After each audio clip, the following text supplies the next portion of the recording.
Hello student, मैं करण वर्मा आपका political science teacher और आप सभी का स्वागत करता हूं अपने यूट्यूब चैनल पर। तो कैसे हैं आप लोग? कैसी चल रही है आपकी पढ़ाई? आई होप आप सभी अच्छे से पढ़ रहे होंगे, अपनी सेहत और फैमिली का ध्यान भी अच्छे से रख रहे होंगे। तो आज पहली वीडियो मेरी 9th क्लास के लिए ये वाली।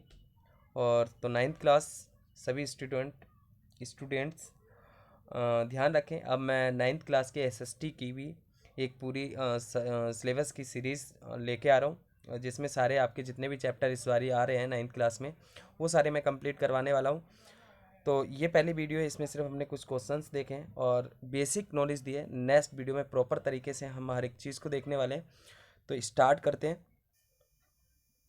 तो अब आपको मैं बताने वाला हूँ चुनावी राजनीति से कि लोकतंत्र का अर्थ क्या होता है, लोकतंत्र क्या होता है।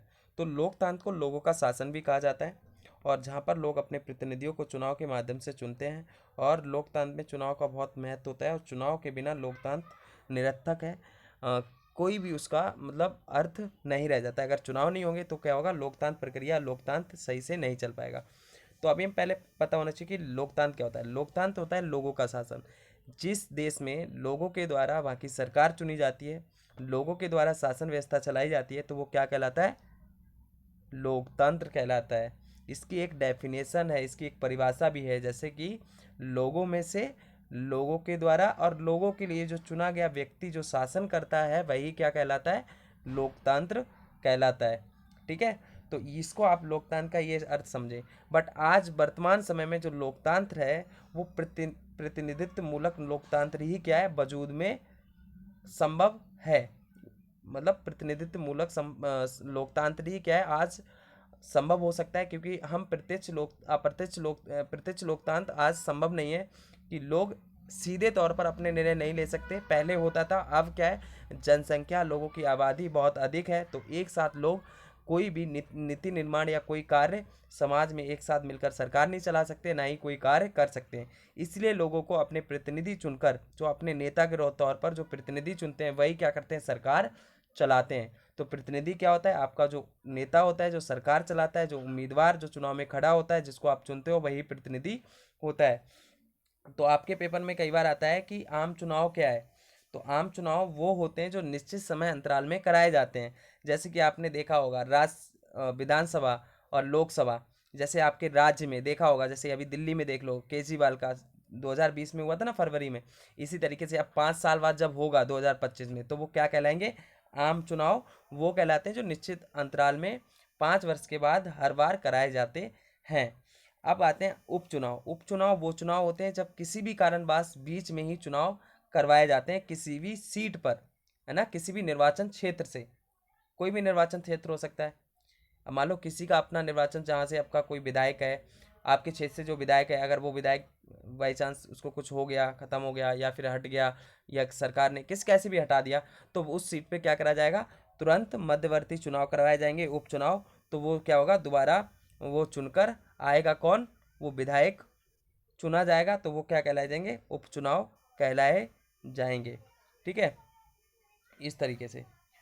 चुनाव की ज़रूरत। अब चुनाव की ज़रूरत क्या क्यों है, हमें चुनाव की आवश्यकता क्यों होती है? चुनाव के कारण देखो, पहला बात यह है कि चुनाव के कारण लोकतंत्र असंभव है, संभव नहीं है।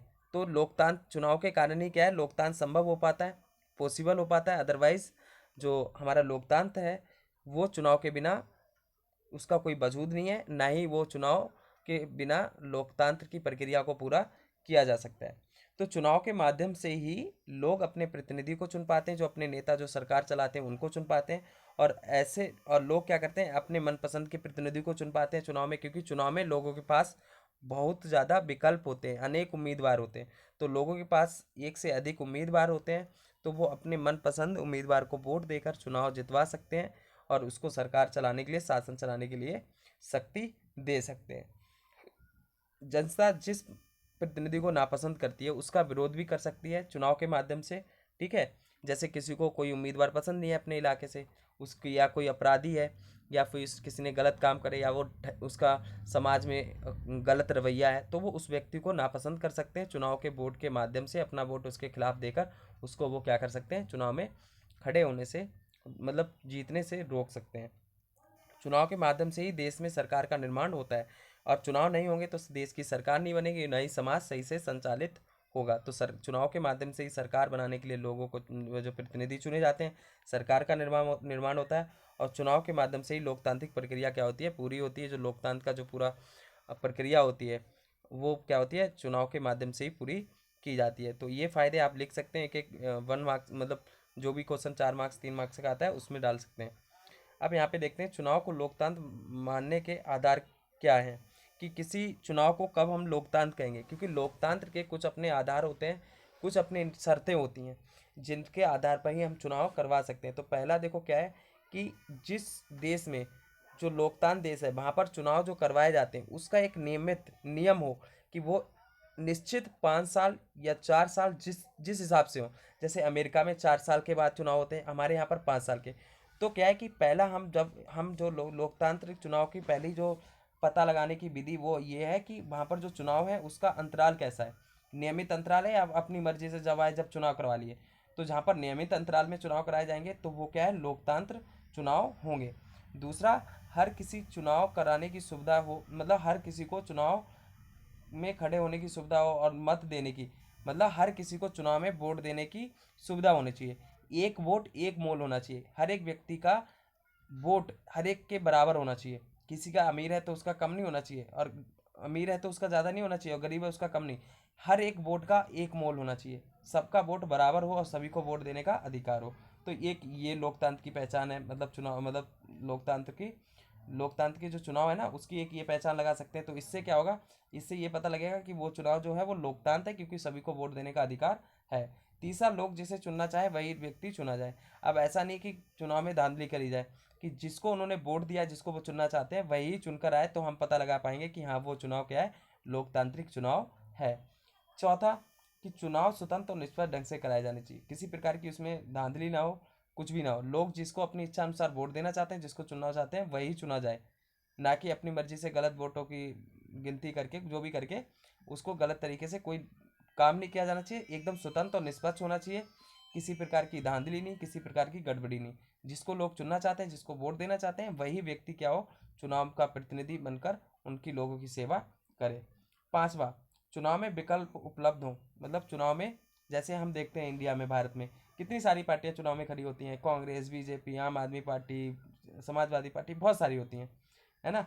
तो इसमें क्या है कि लोकतांत्रिक चुनाव वो चुनाव होंगे वही कहलाएंगे जहाँ पर अनेक उम्मीदवार, हर एक उम्मीदवार को खड़े होने की स्वतंत्रता होगी, आज़ादी होगी। हर एक पार्टी वहाँ पर क्या होंगी, मौजूद होंगी। लोगों के पास विकल्प होंगे कि अपनी मनमर्जी से जिस पार्टी को, जितनी पार्टी चुनाव में खड़ी हो रही हैं, चुनाव लड़ रही हैं, अपने उम्मीदवार को खड़ा कराए जिन सीटों पर, उनको क्या कर सकते हैं, उम्मीदवार विकल्प के तौर पर अपनी मर्जी अनुसार विकल्प विकल्प के तौर पर चुन सकते हैं जिसको वो पसंद करते हैं।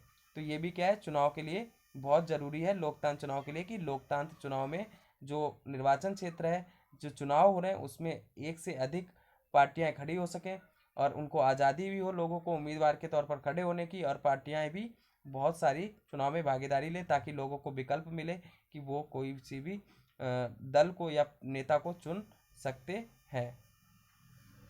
तो लोकतांत्रिक चुनाव की न्यूनतम शर्तें वही वाली हैं। तो इसको देखो, पहला, हर किसी को मतदान, मतलब लोकतांत्रिक चुनाव की शर्तें क्या है, कि लोकतांत्रिक चुनाव वही होगा जिसमें सभी को वोट देने का अधिकार हो, चुनाव में एक से अधिक कोई एक एक नेता खड़ा ना हो, बल्कि और भी सारे कई सारे विकल्प हों लोगों के पास, कि वो अपनी मनमर्जी से किसी को चुन सकें, और एक निश्चित समय में चुनाव करवाए जाएँ। वास्तविक चुनाव मतलब सच में जो चुनाव है वो लोगों के द्वारा ही चुने जाएँ, ठीक है, और स्वतंत्र और निष्पक्ष। ये मैं बता चुका हूँ, तो ज़्यादा इसमें हमें ध्यान देने की ज़रूरत है नहीं, ठीक है।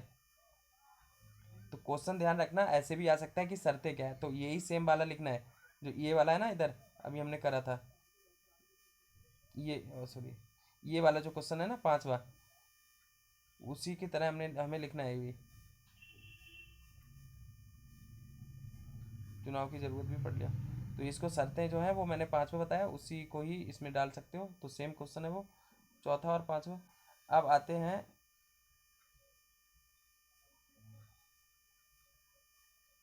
लोकतंत्र चुनाव की न्यूनतम शर्तें, छठा और पांचवा और छठा सेम क्वेश्चन है, इसके बाद तुम पांचवे वाला आंसर ही छठे में डालना।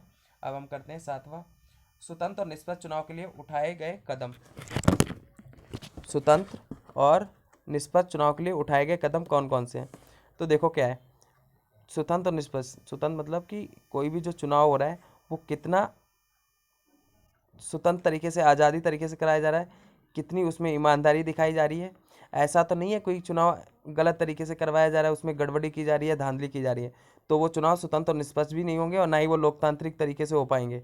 तो इसके लिए क्या होता है कि पहले तो मतदाता सूची को ठीक तरीके से तैयार करना होना चाहिए कि भाई कोई मतदाता सूची में गलत तरीके से 18 से कम उम्र वाले या फिर गलत तरीके से किसी नाम को ऐड तो नहीं कर दिया है जो वोट डालेगा। होती ना एक मतदाता सूची जारी की जाती है, आपको पेरेंट्स को, आपने कभी देखा होगा आपके घर में जब वोट पढ़ते हैं तो एक मतदाता सूची आती है ना, मम्मी पापा का फ़ोटो लगा होता है और उस इलाके में वोट देने के लिए कि आप इस स्लिप को ले जाकर वोट देना है। तो वो जो मतदाता सूची वही वही जारी की जाती है, तो उसको सही होना चाहिए। उसमें ऐसा ना हो कि कोई 18 से कम हो, कोई ख़त्म हो गया फिर भी उसकी, मतलब जिसका लिस्ट में नाम नहीं है, जो मर चुका है, उसकी भी उसमें आ रही है, तो ऐसा नहीं होना चाहिए। सरकारी मशीनों के दुरुपयोग पर नियंत्रण, जो सरकारी मशीनें हैं वो जैसे कि उसका दुरुपयोग ना किया जाए, कि उसमें कोई हेरा फेरी ना करा जाए, क्योंकि इलेक्ट्रॉनिक मशीन है ना, तो उसमें कोई भी हेरा फेरी कर सकते हैं, तो वो उसका सही प्रयोग किया जाना चाहिए। मतदाताओं के लिए पहचान पत्र देना चाहिए, सभी को जारी करना चाहिए, ताकि पता लगाया जा सके कि ये जो मत डालने आ रहा है, वोट डालने आ रहा है, ये वही व्यक्ति है जिसका वोट बना हुआ है। तो ये चीज़, चुनाव याचिका को जल्द निपटारा। अब जैसे कोई याचिका चुनाव से संबंधित जारी की गई है किसी के खिलाफ, किसी उम्मीदवार के खिलाफ, कोई उम्मीदवार अपराधी है जिसने कोई मर्डर करा है या किसी को मारा है, तो उसके जो संबंधित जो याचिका दायर की गई है न्यायालय में, उसका क्या करना चाहिए, जल्दी से उसको सुलझाना चाहिए, ताकि उस उम्मीदवार का पहले से पहले पर्दाफाश हो सके, चुनाव से पहले उसका पर्दाफाश हो सके, उसके बारे में पता लगाया जा सके कि वो सच में गलत है या सही है।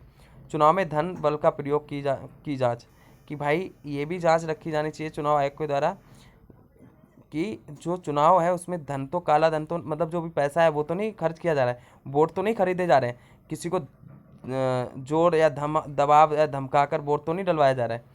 क्योंकि भारत जैसे देश में आपने देखा होगा आपके गली मोहल्ले में जिस दिन वोट पड़ते हैं उसके 2-3 दिन पहले आप देखते हो दारुएं बटती हैं, है ना, पैसे देके वोट खरीदे जाते हैं, घर घर में जाके लोग वोट मांगते हैं, पैसे का लालच इस तरीके से चलता है ना। तो ये चीज़ भी नहीं होनी चाहिए, नहीं तो वो स्वतंत्र और निष्पक्ष चुनाव नहीं होंगे। तो इन चीज़ों का हमें क्या करना है, ध्यान रखना है। अगर ये चीज़ें नहीं हो रही हैं तो मतलब कि स्वतंत्र और निष्पक्ष चुनाव हो रहे हैं। तो अब इससे पता लगा सकते हो कि हमारे यहाँ पर जो चुनाव होते हैं वो कैसे होते हैं, वो स्वतंत्र कितने होते हैं, निष्पक्ष कितने होते हैं। सभी अपनी अपनी मर्जी से इस्तेमाल करते हैं पैसे का और सबका। हाँ, अब जो 8वां क्वेश्चन है वो देखो क्या है, निर्वाचन प्रक्रिया के विभिन्न चरणों की व्याख्या कीजिए। ठीक है, जो निर्वाचन प्रक्रिया है वो कैसे की जाती है, जैसे कि हमारे यहाँ पर जो चुनाव है वो उसकी प्रक्रिया कहाँ से स्टार्ट होती है, कहाँ पे ख़त्म होती है। देखो पहले क्या होता है, पहले कभी भी किसी भी देश में अगर चुनाव करवाने हैं, है ना, तो उसकी घोषणा की जाती है कि भाई इस निर्वाचन क्षेत्र को, पहले तो पूरे देश को क्या करा जाता है, निर्वाचन क्षेत्र में बांटा जाता है, कि पूरे देश को निर्वाचन क्षेत्र में बांटा जाएगा। ये पता लगाया जाएगा कि कहाँ कहाँ पर चुनाव करवाने हैं और कितनी कितनी आबादी में करवाने हैं। उसके बाद चुनाव की घोषणा की जाएगी इन क्षेत्रों में, जो निर्वाचन क्षेत्र हैं, कि यहाँ पर चुनाव इस तारीख को, इस डेट को करवाए जाएंगे। तो चुनाव की घोषणा, ठीक है, उन निर्वाचन क्षेत्रों में। फिर वहाँ पर जो उम्मीदवार हैं, है ना, मतदाता सूची भी तैयार की जाएगी और उम्मीदवारों का चयन भी किया जाएगा कि कौन उम्मीदवार खड़े होंगे। तो अपने आप ही जो उम्मीदवार खड़े चुनाव में खड़ा होना चाहेंगे वो क्या करेंगे, सामने समाज में से सामने उभर कर आएंगे और वो अपने आप को नामांकन पत्र भरेंगे, किसके पास जाकर, चुनाव आयोग के पास जाकर, कि कहेंगे कि भैया हम चुनाव में खड़ा होना चाहते हैं, तो हमारा नामांकन पत्र क्या करा जाए, भरा जाए। ठीक है, तो उसके बाद क्या होगा, चुनाव चिन्ह को, फिर जो पार्टी होगी, कोई भी नई पार्टी बनी या फिर पहले की पार्टी है, कोई व्यक्ति है जो किसी पार्टी से नहीं है, तो चुनाव आयोग क्या करेगा, उसको चुनाव चिन्ह देगा। जैसे आपने देखा होगा कमल का फूल है, हाथ का पंजा, ये है ना, झाड़ू वगैरह जो भी है, इस तरीके से चुनाव चिन्ह उनको दिए जाएंगे उम्मीदवार को और उसकी पार्टी को। और चुनाव घोषणा पत्र जारी किया जाएगा, कि अब चुनाव का घोषणा पत्र जारी किया जाएगा कि भाई अब क्या है कि अब आप अपना चुनाव अभियान शुरू कर सकते हैं, प्रचार शुरू कर सकते हैं। तो फिर यहाँ से क्या होगा कि अब जो उम्मीदवार होंगे अपने बारे में बताएंगे लोगों को, चुनाव अभियान शुरू करेंगे, प्रचार शुरू करेंगे, जिसमें वो लोगों से वादे करेंगे कि हम तुम्हारे लिए ये करने वाले हैं, आपकी सड़क बन जाएंगी, आपके बच्चों को ये नया स्कूल खुलेगा, ये नया विश्वविद्यालय खोला जाएगा, बट होगा कुछ भी नहीं। तो ये सारी चीज़ें क्या होती हैं, चुनाव अभियान शुरू किया जाता है, जिसमें नेता समाज के सामने अपने आप को रखते हैं, अपना पक्ष रखते हैं। ठीक है, और मतदाता फिर क्या करते हैं, वोट देते हैं उनको जानने के बाद कि कौन व्यक्ति कैसा है कैसा नहीं है, कौन हमारे लिए काम करेगा आगे चल के, जिसको हम प्रतिनिधि के तौर पर चुनेंगे। तो फिर क्या करते हैं, लोग वोट देते हैं। जैसे कि आपने देखा होगा आपके स्कूल वगैरह में जब छुट्टी रहती है तो वहाँ पर बूथ बनाकर, है ना, बूथ बनाकर क्या होता है, वोट दिए जाते हैं, है ना। तो इस तरीके से बूथ बनाकर वोट दिए जाते हैं। तो सारे नागरिक वोट, जो भी 18 साल से ऊपर के होते हैं वो सारे वोट देने जाते हैं। फिर क्या होता है, जो वोट डाले गए हैं, जिन जिन नेताओं को मिले, उनकी गिनती की जाती है वोट की, है ना। और जब वोट की गिनती की जाती है उसके बाद पता लग जाता है कि भैया कौन जीता है कौन आ रहा है। तो इसी को कहते हैं परिणामों की घोषणा की जाती है। जैसे आपका रिजल्ट आता है ना 31 मार्च को आता है, तो उसी तरीके से यहाँ पर क्या होता है, जब चुनाव के वोट पड़ जाते हैं उसके बाद ये पता लगता है कि कहीं कौन जीता है कौन हारा है। तो ये होती है निर्वाचन की प्रक्रिया। आप इस ये जो पॉइंट है इसको आप समझा सकते हो, है ना। इतना तो कर ही सकते हो, इतना तो पेपर में समझा ही दोगे, ठीक है। तो ये था हमारा 9वां चैप्टर का, मतलब 9th क्लास का लोकतंत्र राजनीति का चुनावी राजनीति चैप्टर। तो अब नेक्स्ट वीडियो में मिलते हैं हम नए टॉपिक के साथ। तब तक के लिए धन्यवाद।